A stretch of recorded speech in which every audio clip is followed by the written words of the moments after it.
আমার প্রিয় ছাত্রছাত্রীরা, আশা করি তোমরা সবাই ভালো আছো। আজকে আমি বৃত্তের ক্ষেত্রফল অর্থাৎ এরিয়া অফ সার্কেলের পার্ট 2 নিয়ে চলে এসেছি।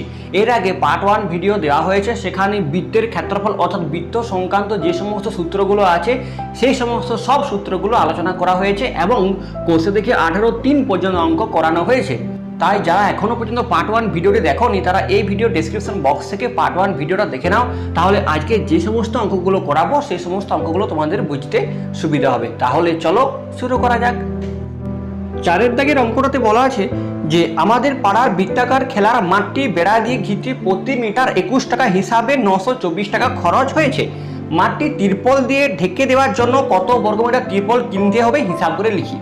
মানে কি বলা আছে এটা বৃত্তাকার মাঠ আছে, ওকে, এবং এই বৃত্তাকার মাঠটা কি চারদিকটা বেড়া দিয়ে ঘিরবো এবং প্রতি মিটারে 21 টাকা হিসাবে মোট 924 টাকা খরচ হয়েছে।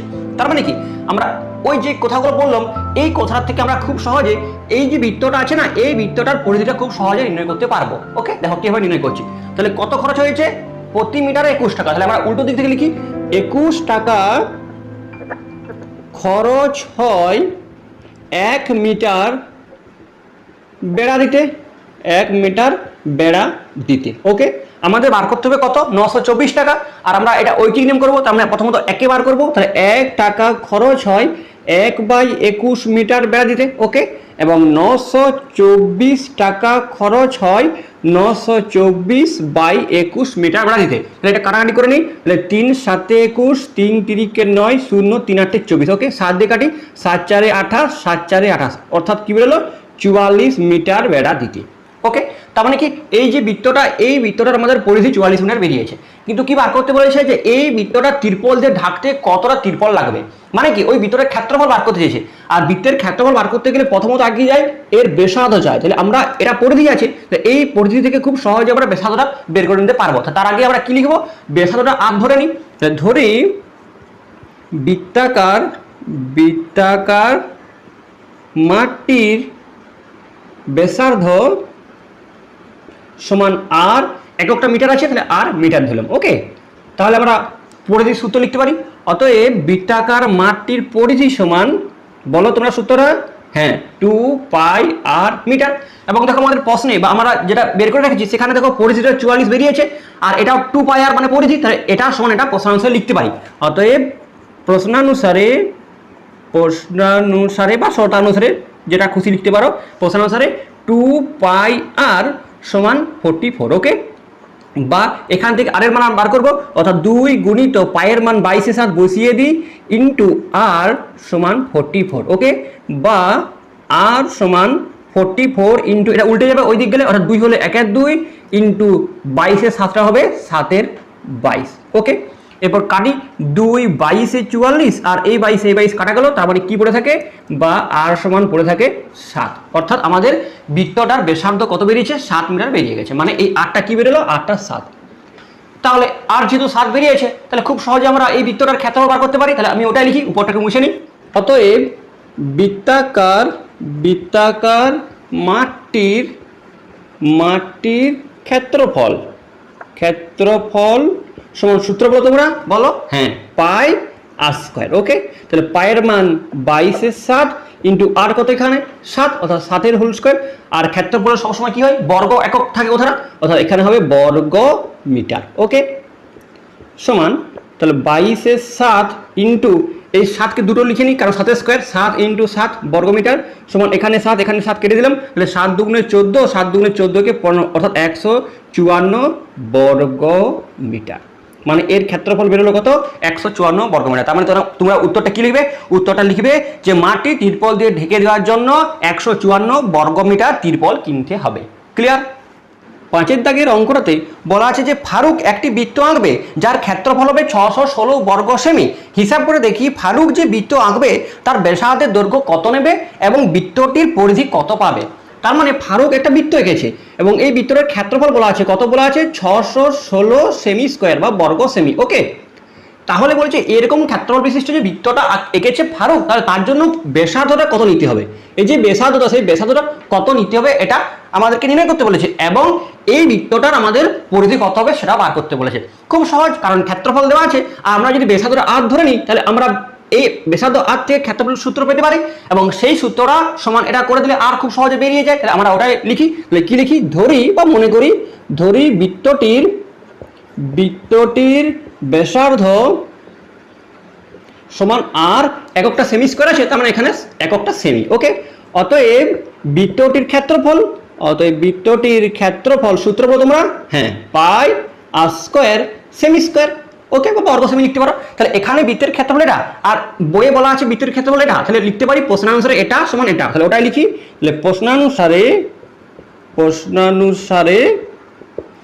পাই আর স্কয়ার সমান 616। ওকে, এখান থেকে আর এর মান বার করবো। তাহলে আগে পায়ের মানটা বসিয়ে দিই, অর্থাৎ 22/7 ইন্টু আর স্কোয়ার সমান 616, বা আর স্কোয়ার সমান 616 ইন্টু এটা ওই দিক গেলে উল্টে যাবে, অর্থাৎ হবে কত? 7/22। ওকে, এরপর এটাকে 2 দিয়ে কাটি, 2 11, 2 3 6, 2 8 16। ওকে, তাহলে এটাকে 11 দিয়ে কাটি, 11 2 গুণে 22, 11 8 88। ঠিক আছে, বা আর স্কোয়ার সমান কি পেলাম? 28 ইন্টু 7। এটাকে গুণ না করে ভেঙে নিচ্ছি, বা আর স্কোয়ার সমান 28কে লিখে যাই 4 7 28, 4কে ভাঙছি, 2 গুণিত 2 গুণিত 7, আর একটা 7 আছে গুণিত 7। ওকে, বা আর সমান, তাহলে এখানে স্কোয়ারটা উঠে গেলে এদিকে রুট ওভার পড়ে, অর্থাৎ 2 গুণিত 2 গুণিত 7 গুণিত 7, বা আর সমান, তাহলে এই দুটো 2 থেকে একটা 2 এবং এই দুটো 7 থেকে একটা 7 বেরোলো, বা আর সমান কত বেরোলো? 7 দুগুণে 14। মানে কি আমাদের বৃত্তটার ব্যাসার্ধ বেরিয়েছে 14। তার মানে একটা উত্তর বেরিয়েছে। একটা উত্তর কি লিখবে? লিখবে যে ফারুক যে বৃত্তটা এঁকেছে তার ব্যাসার্ধ 14 সেমি নিতে হবে। ওকে, এবং বৃত্তটির পরিধি কত হবে সেটা বার করতে বলেছে। তাহলে উপরটা মুছে নিই, এবং উপরটা মুছে আমি লিখে দিই পরিধি। আর পরিধির সূত্র তোমরা নিশ্চয়ই জানো। তাহলে কি লিখতে পারি? লিখতে পারি বৃত্তটির পরিধি সমান, সূত্র বলো, হ্যাঁ, 2 পাই আর সমান 2 গুণিত পায়ের মান 22/7 ইন্টু আর কত বেরিয়েছে? 14 বেরিয়েছে, বসিয়ে দিই। আর এখানে একক কি হবে? এখানে একক সেমি হবে। ওকে, তাহলে 7 2 14 কেটে দিলাম। তাহলে 2 2 গুণ করলে 4, আর 4-এর সাথে 22 গুণ করলে 88। ওকে, এত সেমি। তার মানে আমাদের দ্বিতীয় উত্তরটাও বেরিয়ে গেছে। কমপ্লিট। 6 অঙ্কটা বলা আছে যে পলাশ ও পিয়ালি দুটি বৃত্ত এঁকেছে যাদের ব্যাসার্ধের দৈর্ঘ্যের অনুপাত 4:5। হিসাব করে দুজনকার আঁকা বৃত্তাকার ক্ষেত্রটির ক্ষেত্রফলের অনুপাত নির্ণয় করতে বলেছে।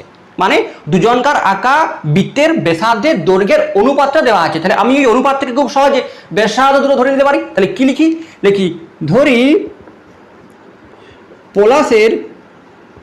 পলাশের আঁকা বৃত্তটির ব্যাসার্ধ সমান 4r। ওকে, 4r একক ধরে নিলাম। সেরকমভাবে এখানে পিয়ালির আঁকা বৃত্তটির ব্যাসার্ধ সমান 5r একক ধরে নিলাম। ওকে, তাহলে আমরা এরপর পলাশের আঁকা বৃত্তাকার ক্ষেত্রটির ক্ষেত্রফল এবং পিয়ালির আঁকা বৃত্তাকার ক্ষেত্রটির ক্ষেত্রফল খুব সহজে বার করতে পারবো। অতএব কি লিখি? অতএব পলাশের আঁকা বৃত্তটির ক্ষেত্রফলের সূত্র কি? পাই আর স্কয়ার। তাহলে এখানে আর লিখবো না, এখানে আর কত? 4r, লিখে দিলাম 4r তার স্কয়ার। ওকে, আর একক কি হবে? বর্গ একক। ঠিক আছে, তাহলে সমান পায়ের মান কিন্তু এখানে বসাচ্ছি না, শুধুমাত্র এখানে 4r আছে না, এটা স্কয়ারটাকে ভেঙে নিই। তাহলে 4 4 16 আর স্কয়ার হয়, তাহলে লিখি 16r স্কয়ার পাই বর্গ একক। ঠিক আছে, সেরকমভাবে পিয়ালিরটাও করে নিই। তাহলে পিয়ালির আঁকা বৃত্তটির ক্ষেত্রফল সমান পাই, আর এখানে আর তো 5r, অর্থাৎ 5r তার হোল স্কয়ার বর্গ একক। এটা এককটা হবে বর্গ একক। ওকে, সমান 25r স্কয়ার পাই বর্গ একক। এবার কি বার করতে বলেছে? এই পলাশ এবং পিয়ালির আঁকা বৃত্তাকার ক্ষেত্রটির ক্ষেত্রফলের অনুপাত। অতএব কি লিখব? অতএব পলাশ ও পিয়ালির আঁকা বৃত্ত দুটির ক্ষেত্রফলের অনুপাত সমান, তাহলে প্রথমে এটা, কারণ আগে লিখেছি পলাশ, অর্থাৎ 16r square pi is to এখানে আছে 25r স্কয়ার পাই। ওকে, দেখো এখানে আর স্কয়ার এখানে আর স্কয়ার কাটা যায়, পাই পাই কাটা যায়, তাহলে এগুলো মনে মনে কেটে দিলে কি পড়ে থাকে, এখানে থাকে 16 পড়ে থাকে আর এখানে কি থাকে 25 পড়ে থাকে, এটাই আমাদের উত্তর। ওকে, দেখো এরকম টাইপের যে অঙ্কগুলো আছে না, সেই অঙ্কগুলো শর্ট কোশ্চেনে পড়ে, আর শর্ট কোশ্চেনে পড়লে কিভাবে করতে হয় এটা খুব সহজ পদ্ধতি বলে দিচ্ছি। দেখো আমাদের ব্যাসার্ধের অনুপাত কি দেওয়া আছে, 4:5 দেওয়া আছে। ওকে, যদি ব্যাসার্ধের অনুপাত, বৃত্তের ব্যাসার্ধের অনুপাত 4:5 দেওয়া থাকে না, তাহলে যদি ক্ষেত্রফলের অনুপাত বার করতে বলে সবসময় প্রথমটা স্কয়ার, দেখো 4 স্কয়ার 16 বেরিয়েছে এবং 5 স্কয়ার 25 বেরিয়েছে, হ্যাঁ বেরিয়েছে। তার মানে কি, যদি ব্যাসার্ধের অনুপাত দেওয়া থাকে, ক্ষেত্রফলের অনুপাত বার করতে বলে সবসময় অনুপাতটাকে স্কয়ার করে দেবে, উত্তর চলে আসবে। ক্লিয়ার? 7 অঙ্কটা বলা আছে যে সুমিত ও রেবা একই দৈর্ঘ্যের দুটি তামার তার এনেছে। সুমিত ওই তারটি বেঁকিয়ে আয়তাকার চিত্র তৈরি করেছে যার দৈর্ঘ্য 48 সেমি এবং প্রস্থ 40 সেমি, কিন্তু রেবা একই দৈর্ঘ্যের তামার তারটি বেঁকিয়ে বৃত্ত তৈরি করলো। হিসাব করে দেখি সুমিতের তৈরি আয়তাকার চিত্র এবং রেবার তৈরি বৃত্তের মধ্যে কোনটি বেশি জায়গা জুড়ে থাকবে। কিছু বোঝা গেল? বোঝা যায়নি? কি করে বুঝবে? এতটা লেখা থাকলে বোঝা যায় কি? তার জন্য কি করতে হবে, ভেঙে ভেঙে পড়তে হবে। কি বলা আছে, বলা আছে সুমিত ও রেবা একই দৈর্ঘ্যের দুটি কিন্তু তামার তার এনেছে, তামার তার দুটির দৈর্ঘ্য কিন্তু সমান। সুমিত কি করেছে, ওই তারটি বেঁকিয়ে একটা আয়তক্ষেত্র তৈরি করেছে। তাহলে আয়তক্ষেত্র এঁকে নি, তাহলে মনে করো সুমিত যে আয়তক্ষেত্র তৈরি করেছে সেটা এইটা, এবং এটার কি বলা আছে, এটার দৈর্ঘ্য বলা আছে 48 সেমি এবং প্রস্থ বলা আছে 40 সেমি। ওকে, এটা কে এঁকেছে, এটা সুমিত এঁকে নাই, এটা সুমিত তৈরি করেছে ওই তারটা দিয়ে। রেবা কি করেছে, ওই তারটা দিয়ে কি করেছে, এটা বৃত্ত তৈরি করে দিয়েছে। ওকে, বৃত্ত তৈরি করে দিয়েছে। এটা কে করেছে, এটা রেবা করেছে। কি বলেছে, বলছে এই সুমিতের যে আয়তক্ষেত্র তৈরি করেছে সেটার ক্ষেত্রফল বেশি না রেবার যে বৃত্ত তৈরি করেছে সেটার ক্ষেত্রফল বেশি, মানে কোনটা বেশি জায়গা জুড়ে থাকবে, মানে কি কার ক্ষেত্রফল বেশি সেটাই চেয়েছে। তাহলে ক্ষেত্রফল এটার খুব সহজে বার করা যায়, কিন্তু বৃত্ত সম্পর্কে কিচ্ছু বলা নেই, কারণ বৃত্তের ব্যাসার্ধ বলা নেই, আর ব্যাসার্ধ না বলা থাকলে ক্ষেত্রফল বার করবে কি করে। আর এটা ভালো করে মনে রাখো যে বলা ছিল না যে সমান দৈর্ঘ্যের তার নিয়েছে, কিন্তু তারটা যে কত দৈর্ঘ্যের সেটাই বলা নেই।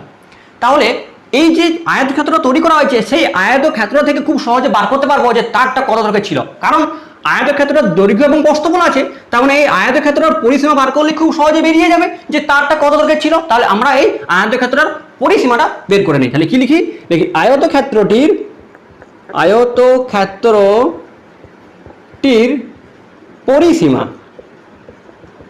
পরিসীমা সমান সূত্রটা কি, 2 ইন্টু দৈর্ঘ্য, দৈর্ঘ্য তো এখানে 48 যুক্ত প্রস্থ, ওকে, সমান 2 গুণিত এটা যোগ করলে হয় 88 আর 1 সেমি সমান 8 দুগুণে 16 6 থাকলে 8 দুগুণে 16 কে 17 সেমি।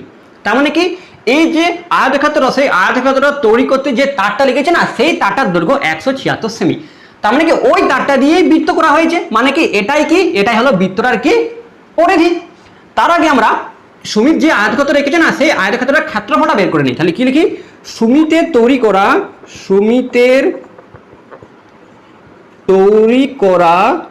আয়তক্ষেত্রটির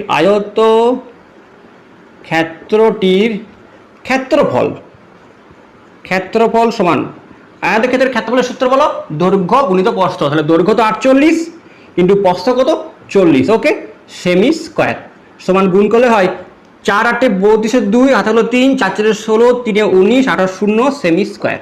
ওকে, এরপর এই যে রেবার যে বৃত্ত রেখেছে বা বৃত্ত তৈরি করেছে এই বৃত্তটার কি বার করতে হবে, ক্ষেত্রফল বার করতে হবে। তাহলে ক্ষেত্রফল বার করতে গেলে আগে চাই কি ব্যাসার্ধটা, তাহলে ব্যাসার্ধটা 8 ধরে নাও। তাহলে কি লিখি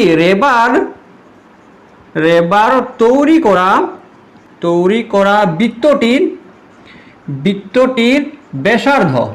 ওকে, এখানে একটু ধরি লিখবে, ধরি রেবার তৈরি করা বৃত্তটির ব্যাসার্ধ সমান আর সেমি। ওকে, তাহলে রেবার তৈরি করা বৃত্তটির পরিধি অবশ্যই বার করতে হবে, কারণ পরিধিটা তো দেখো এখানে বলা আছে 176, তাহলে এই পরিধি আর এই পরিধি সমান করলে তো আরটা পাওয়া যায়।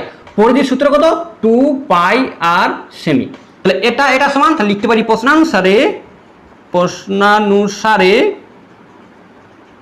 2 পাই আর সমান 176। ওকে, তাহলে এখান থেকে আর এর মান বার করবো, তাহলে মানটা বসিয়ে দিই, 2 গুণিত পাই এর মান 22/7 ইন্টু আর সমান 176। ওকে, বা তাহলে এখানে আর সমান কত হবে, 176 ইন্টু উল্টে যাবে 2টা হবে 1 2 ইন্টু 22/7টা হবে 7 22। ওকে, তাহলে এটাকে আমি 11 দিয়ে কাটি, 11 2 গুণে 22 আর এটা হয় 11, 1 11, 11 6 66। ক্লিয়ার? 2 2 4, 4 4 16, কাটাকাটিটা একটু মানে কাছাকাছি হয়ে গেল, একটু ভালো করে দেখে নাও। 7 4 কত হচ্ছে? 28 হচ্ছে। মানে আমরা কি লিখতে পারি এখানে আর সমান হয়ে গেল 28। তার মানে রেবা যে বৃত্তটা তৈরি করেছে না, তার ব্যাসার্ধ কত বেরিয়েছে? 28 বেরিয়েছে। তাহলে খুব সহজে রেবা যে বৃত্তটা তৈরি করেছে তার ক্ষেত্রফল বার করতে পারবো। তাহলে আমি ওইটাই করবো, উপরটাকে মুছে নিই। অতএব রেবার তৈরি করা বৃত্তটির ক্ষেত্রফল, আর বৃত্তের ক্ষেত্রফল তোমরা নিশ্চয়ই জানো, বলো পাই আর স্কোয়ার সমান পাই আর স্কোয়ার সমান পায়ের মান 22/7 ইন্টু আর এখানে কত? 28। 28 স্কোয়ার মানে দুটো 28 লিখে নিই, 28 ইন্টু 28। ওকে, তাহলে 7 4 28 কেটে দিলাম। তাহলে গুণ করি, তাহলে 22-এর সঙ্গে 4 গুণ করলে কত হয়? 88। 88 সাথে 28 গুণ করি, 28 গুণ করে নিই। 8 8 64, 4 6, 8 8 64, 64 আর 6 70, তাই তো? গুণিত 8 2 16, হাত থাকলো 1, 8 2 16 কে 17। তাহলে এখানে 4 6 7 7 14, একটা হলো 2।